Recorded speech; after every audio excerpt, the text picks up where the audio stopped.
E aí, galerinha da terceira série, né? Como é que estão as coisas? Gente, na nossa aulinha de hoje, né?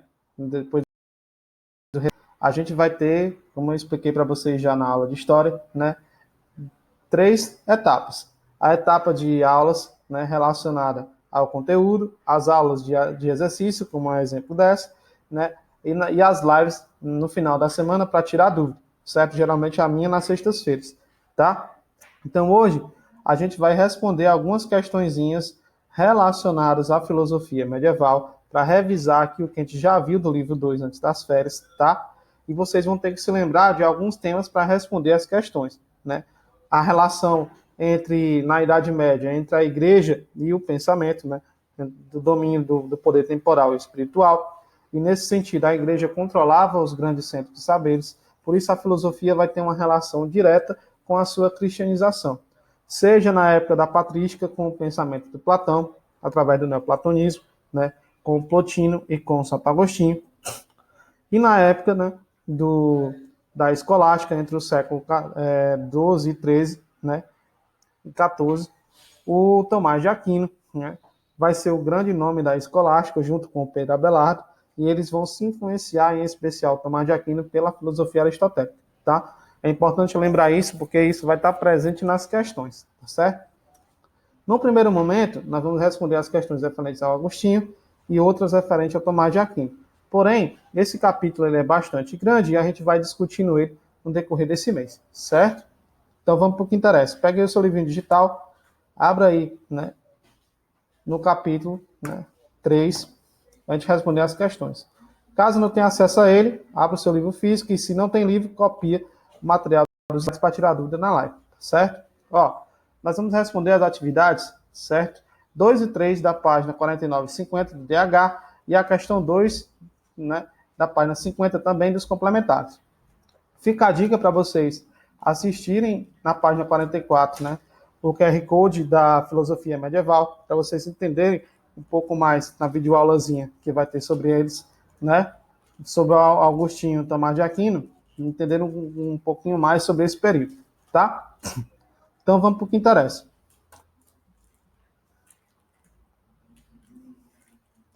Vou pegar aqui meu livro digital, certo?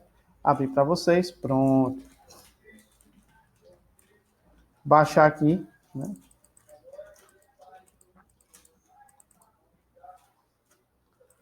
Voltando aqui para explicar de novo a questão que nós vamos responder. Certo? 49 e a 50, questão 2 e 3. E a questão 2, né, da página 50.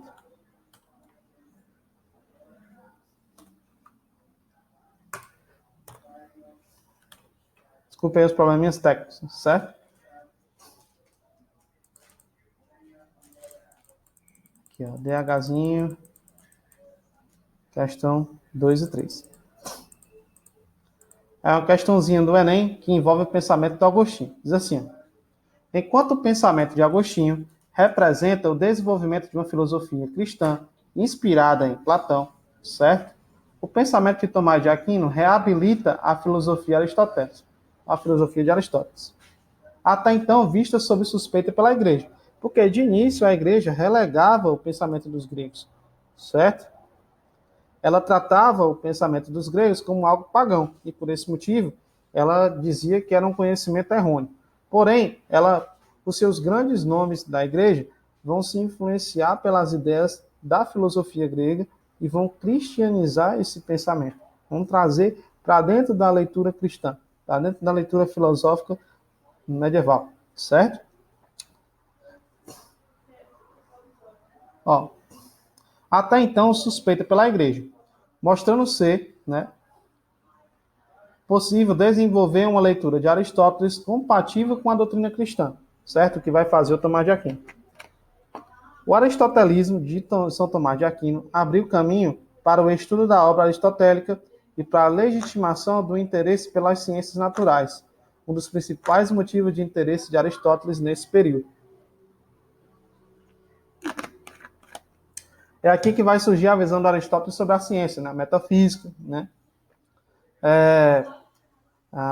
As leis naturais, né? A teoria da geração espontânea, que é aí que vocês estão vendo aí nas aulas de evolução e etc., né? É importante também, influência do pensamento de Aristóteles, né? Que vai ser criticado depois, mas que vai contribuir para o desenvolvimento científico, né? E agora vamos dar uma lida aí, certo? Danilo Marcondes, Textos Básicos de Filosofia, Jorge Zaha, 2005. A Igreja Católica, por muito tempo, impediu a divulgação da obra de Aristóteles, pelo fato de a obra aristotélica ser considerada o quê? Letra A. Valorizar a investigação científica, contrariando certos dogmas religiosos. E aí? A obra de Aristóteles não era, né, estudada por esse motivo, né? Pontinho na A, certo? Vamos dar uma olhada nos outros. A declaração da inexistência de Deus, colocando em dúvida toda a moral religiosa. Aristóteles não tinha noção da existência de Deus porque o cristianismo não existia ainda, não na Grécia, certo? E também o cristianismo só vai existir anos depois da filosofia aristotélica, né? Lá no Império Romano, né? Na época do governo de Otávio, né? Quase que 300 anos depois de Aristóteles ter vivido, né? Só para vocês terem uma ideia. Então, Aristóteles não tinha noção de Deus, então o item B está errado, tá? Ao criticar a Igreja Católica, instigando a criação de outras instituições religiosas. Também não. O item C está errado porque a Igreja Católica nem existia na época do Aristóteles. Então, o item C também está errado, certo? D. Evocar o pensamento de religiões orientais, minando a expansão do cristianismo. Primeiro que nem o Aristóteles possuía relação com as religiões orientais, porque o helenismo não existia ainda, certo? E também isso não ia minar a expansão do cristianismo, porque o cristianismo também não existia, certo? Letra E. Contribuir para o desenvolvimento de sentimentos irreligiosos, seguindo sua teoria política. E aí? Estamos entre o E e o A. E aí? A letra A fala que o Aristóteles, inclusive tem citado no texto, contribuía para a investigação científica. E isso podia contrariar certos dogmas da igreja. Por exemplo, como a questão da evolução e do criacionismo, né? Como a questão da explicação do mundo, né? E a visão de Deus sobre isso, né? Isso podia contrariar certos dogmas religiosos, né? Por isso que a igreja proibia, né? E o primeiro porque o Aristóteles não instigava ninguém a não ser religioso, né? Até porque ele tinha a sua forma de religiosidade. Então, o item mais correto da questão é o item A. Valorizar a investigação científica contrariando certos dogmas religiosos da época, né? Como, por exemplo, né? Esse que eu acabei de citar, a questão da evolução das espécies, né? A questão da ciência natural, o que podia contrariar, né, a igreja que dominava nesse período o centro de saberes, né, e o poder temporal, né? Então, a questão 2, item correto, item A, tá? Baixando aqui, né, para a gente ir para a questãozinha 3 do Enem de 2005, do Tomás de Aquino, certo? Ora, em todas as coisas ordenadas há algum fim, certo? É preciso haver algum dirigente. Lembrando, é com o pensamento de Tomás de Aquino que surge a ideia de soberania, a necessidade de um soberano para que pudesse, através, né, da influência ou do, como é que eu posso dizer assim, da relação deste com Deus, né, da justificação deste por Deus, né, que ele pudesse governar com poderes absolutos, né, pudesse governar com poderes plenos. Né. É aí que vai surgir a ideia do que seria soberania no pensamento de Tomás de Aquino e vai dar origem ao tomismo político, né, que inclusive vai ser incorporado posteriormente, né, pelas pessoas que vão se influenciar por ele, né, como o Jean Baudin e posteriormente o Jacques Bossuet, e vão dar origem, né, à famosa teoria do direito divino dos reis. Né? Mas isso começa com Tomás de Aquino. Ele diz assim: ora, em todas as coisas ordenadas há algum fim. É preciso haver algum dirigente, né? Algum rei, algum soberano, e etc., pela qual se atinja diretamente o devido fim, a finalidade daquilo. né? Com efeito, um navio que se move para diversos lados pelo impulso dos ventos contrários não chegaria a um fim de destino, se por indústria do piloto não fosse dirigido a um porto, né? Se ele não tivesse uma direção, um capitão, né? Ora, tem o homem um fim, né? Tem o homem um fim, uma finalidade, para a qual se ordena toda a sua vida e ação. Acontece, porém, agiriam os homens de modo diversos em vista do fim, ou em vista desses meios, né? Dessa finalidade, né? A que a própria diversidade dos esforços e ações humanas comprova. Portanto, precisa um homem de um dirigente para o fim. O que é isso? De um governante, de alguém que possa dar direção às pessoas. Segundo o Tomás de Aquino, essa pessoa seria o rei, certo? Ele vai tratar a questão da relação entre o Estado e a Igreja, né? Nesse texto, e também sobre a questão política, tá bom? Esse texto é um dos fundadores do tomismo político, né? Que é o reino, do reino ou do governo dos homens, né? Ao rei de Chipre, escritos políticos de São Tomás de Aquino, Foz, 1995. No trecho citado, Tomás de Aquino justifica a monarquia como um regime de governo, né?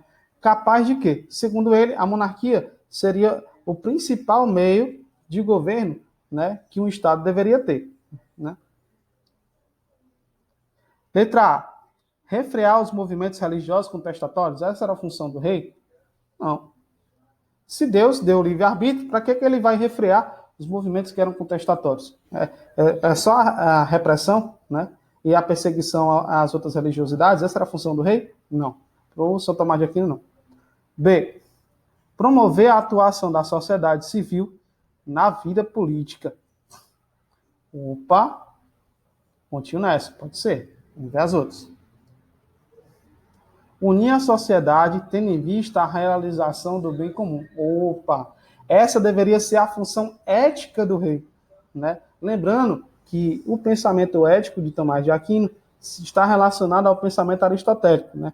O Aristóteles vai dizer que ética é aquilo que faz, em sua definição, né, a nossa vida ser melhor, né? A minha vida, a sua e a do outro, na busca do bem comum. E isso se materializaria, né, naquilo que Aristóteles vai chamar de a felicidade. Por esse motivo, né, o item correto da questão é o item C. Unir a sociedade tendo em vista a realização do bem comum. Essa era a função do rei. Fazer com que o reino vivesse de forma harmônica, né? Para isso, cada pessoa deveria fazer a sua função. E o rei deveria fazer a dele, para que haja, né, a busca pelo bem comum, como soberano, né? E deveria conciliar, nesse sentido, a fé e a razão, certo? Item correto da questão, item C, certo?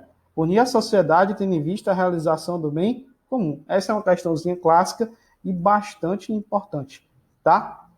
Primeiro porque o pensamento do Tomás de Aquino em relação aos escritos políticos cai em muitos vestibulares, em concursos também, né? A última vez que caiu foi em relação à prudência, né? A virtude da prudência, que ajuda o ser humano a discernir, né, o que é certo e o que é errado em cada situação.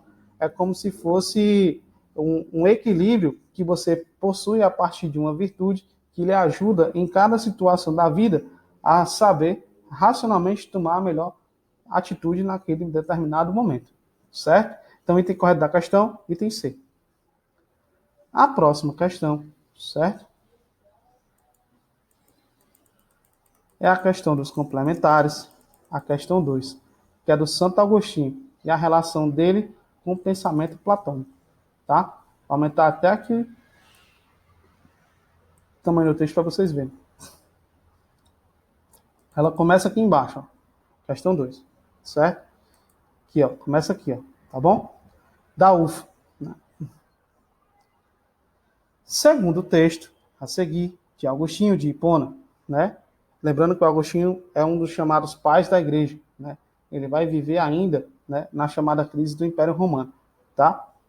No final do Império Romano. Deus cria todas as coisas a partir de modelos imutáveis e eternos, certo? Tentando dizer que Deus cria coisas a partir de um conhecimento ou de ideias, né, que são imutáveis e eternas. Essas ideias imutáveis e eternas são chamadas de ideias divinas. Aqui, o Agostinho ele se influencia pelo pensamento do Platão, mas ao mesmo tempo ele vai criticá-lo, utilizando o seu próprio paradigma. Como assim?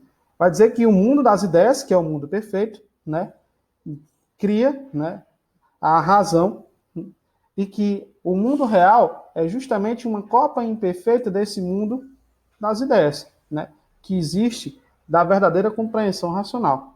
Porém, para o Agostinho, essas ideias não estariam em um da parte e não seriam criadas por algo transcendental. Elas seriam criadas por Deus. Por isso que as ideias de Deus, né, o ser humano comum não consegue compreender, porque é muito difícil, né, você chegar na verdadeira razão. E essa verdadeira razão só é dada aos homens aos poucos. Quando próximo de adquirir esse conhecimento, né, Deus acende aquilo que Agostinho vai chamar de a fagulha de Deus, ou a teoria da iluminação divina. Quando um homem, que é um ser racional, estuda e aproxima-se da divindade, Deus dá a ele um dom de conhecer mais profundamente as coisas, de conhecer algo que faz parte da natureza de Deus, né? Se o homem como é que eu posso dizer, a semelhança de Deus é feita, a imagem e a semelhança de Deus, ele possui um pouquinho desse conhecimento, né? E esse conhecimento, né, estão presentes nas chamadas ideias divinas. A partir daí, quando o homem se aproxima disso, mesmo que minimamente, através da teoria da iluminação, ele consegue atingir plenamente a razão e a verdade, tá? O Agostinho vai chamar isso de teoria da iluminação divina, tá? A reminiscência, né? A reminiscência no pensamento de Agostinho, né? Que é despertar dentro da sua alma o verdadeiro conhecimento dado por Deus. Né? Vamos lá. Então, são as ideias divinas que são eternas e imutáveis, né? Essas ideias ou razões seminais, como também são chamadas, não existem em um mundo à parte, como pensa Platão, no mundo das ideias, né? Independentes de Deus. Elas residem na própria mente do Criador, que você não é capaz, segundo ele, de adquirir tais coisas, né? Por conta da limitação de onde o ser humano vive, que é no mundo real, que é um mundo imperfeito, o mundo da aparência, o mundo das enganações, né? Ou a realidade sensível de Platão, tá? A mesma sabedoria divina, por quem foram criadas todas as coisas, conhecia aquelas primeiras divinas, imutáveis e eternas razões de todas as coisas, antes delas serem criadas. Tentando dizer que o mundo que foi criado por Deus, o mundo das ideias divinas, né? Deus já tinha a noção de tudo, tanto do mundo real como das ideias divinas, né? Antes mesmo dele criá-las, né? É como se ele fosse um ser totalmente cognoscente, né? Como se ele fosse eterno, né? Como se ele fosse onipresente, onisciente e onipotente. É daí que vai surgir essas três expressões, né? Ele vai falar isso, né, na sua interpretação sobre o Gênesis. Considerando as informações, é correto afirmar que se pode perceber na questão.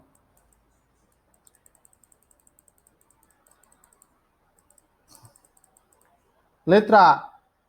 Aqui, ó. Tem aqui, ó.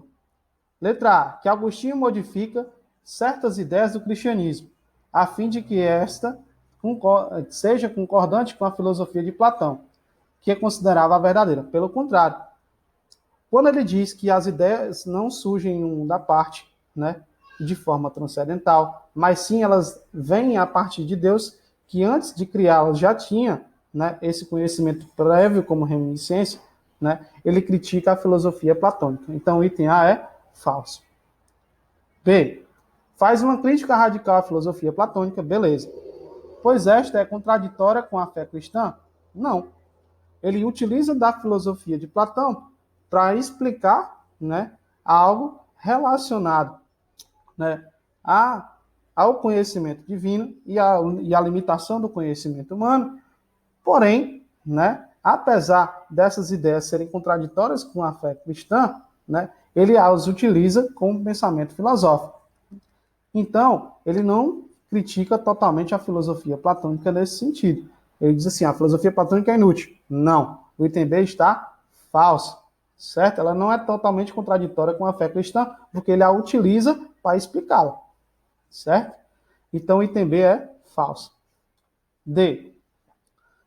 A influência da filosofia platônica sobre Agostinho, isso existe, com certeza, certo? Mas esta é modificada a fim de concordar com a doutrina cristã. Sim, quando Agostinho critica, né, o Platão por suas aporias filosóficas, né, pelos seus erros filosóficos, segundo ele, ele vai dar uma explicação dada por Deus, né, para criticá-lo. Vai dizer que o mundo das ideias não é criado, né, a partir do nada em um mundo à parte. Ela foi criada por alguém. Esse alguém é Deus, que tem uma visão eterna e imutável sobre o mundo, que já existia previamente, racionalmente, antes dele criá-la. Tá? Por isso que o item correto da questão é o item C. A influência da filosofia platônica sobre Agostinho, vírgula.